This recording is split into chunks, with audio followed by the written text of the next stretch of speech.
Don't ask what the world needs. Ask what makes you come alive and go do it.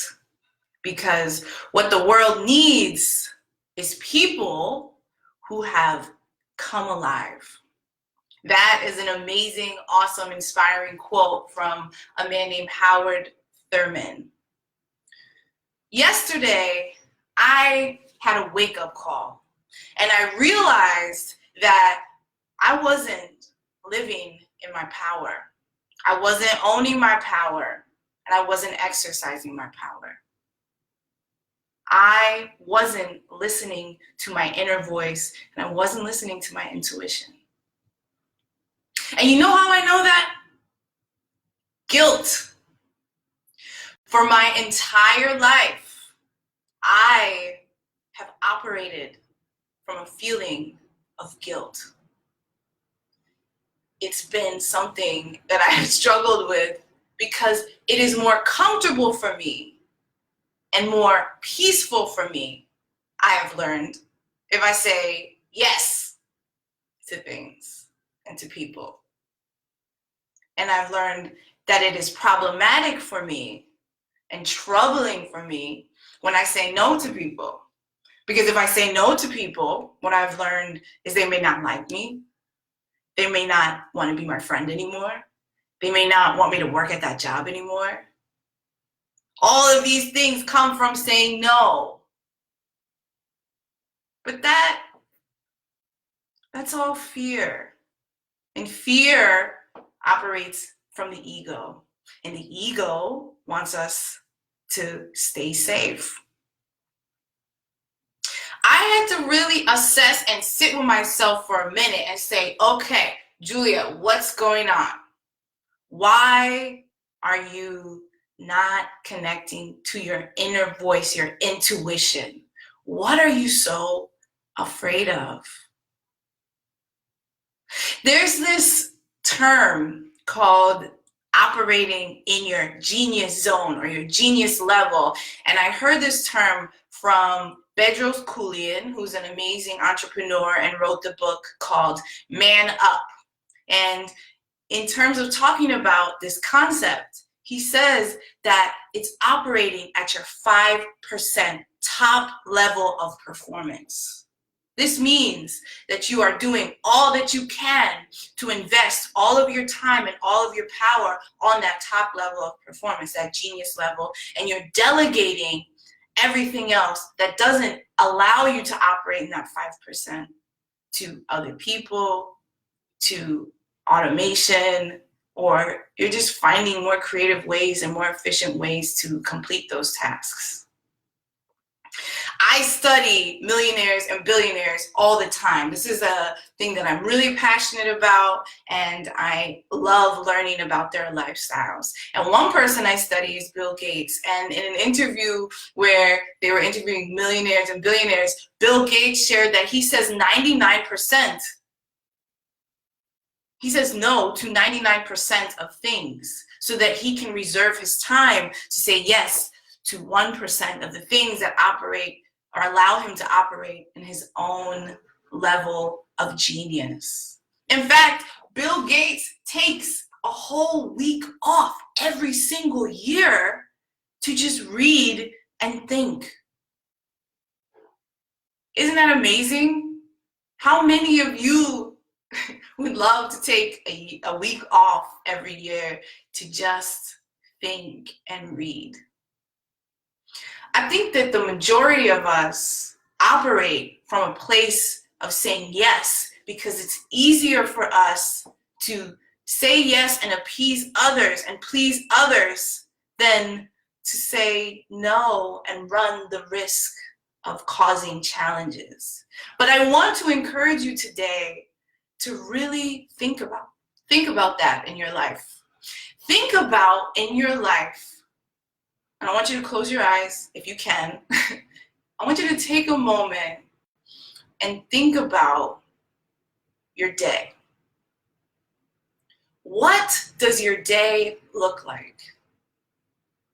How much of your schedule in your day is about you doing things for other people? Be honest about it. How much of your day is consumed by you doing things for other people? Whether that is your boss, whether that is your coworkers, whether that is helping your friends, whether that is helping your family, whatever it is, how much of your day is consumed with that? Now I want you to think about this. I want you to imagine what your day would look like if it was all about you operating in your 5% highest level of potential, and you were doing things and only doing things that allowed you to operate from your highest potential. Now, what would that day look like? What would it look like for you to do things that light you up inside, to do things that invigorate you, to do things where you feel like you can truly give your unique abilities and your unique gifts and your unique talents to the world? What would you be doing with your time? How would you operate through your schedule differently?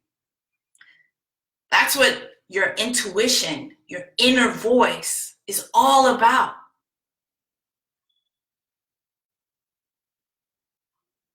So how do you listen to that inner voice? How do you listen to that intuition?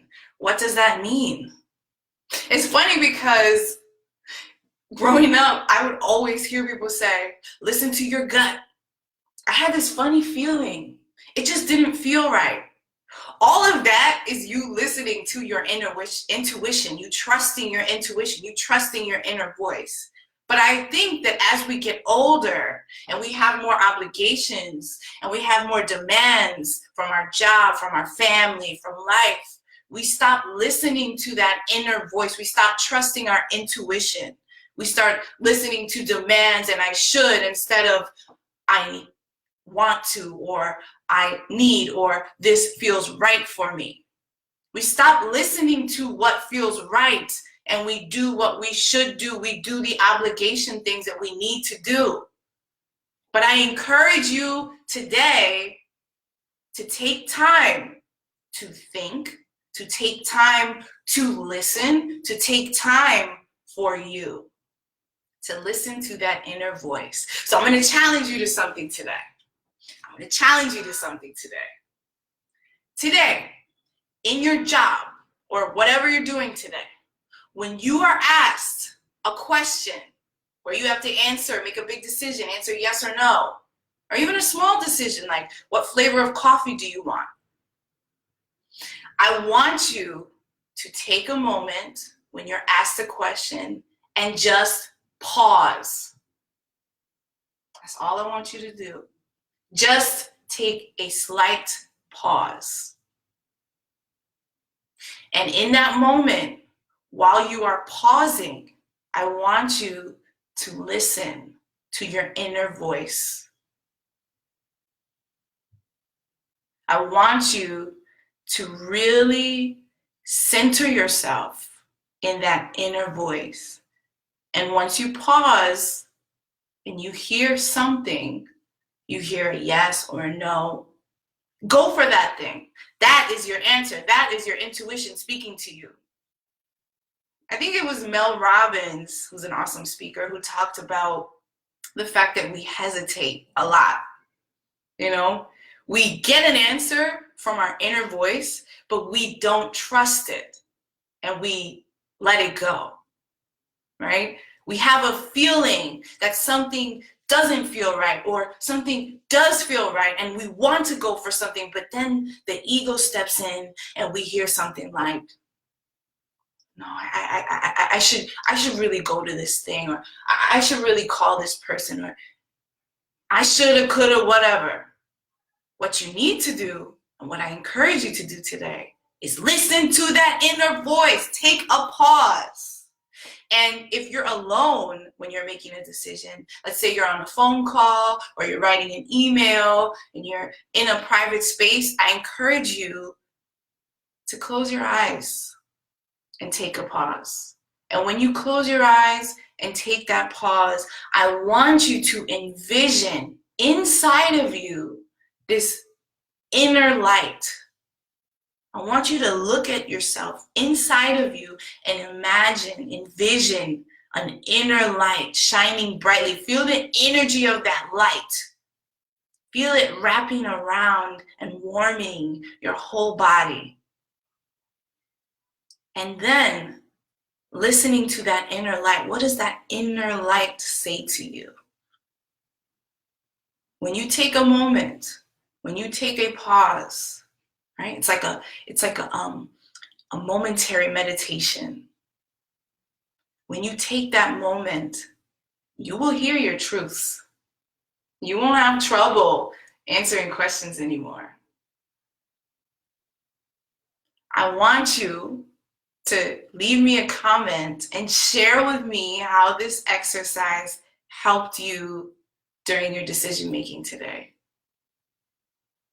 You can change your life because you can trust your intuition.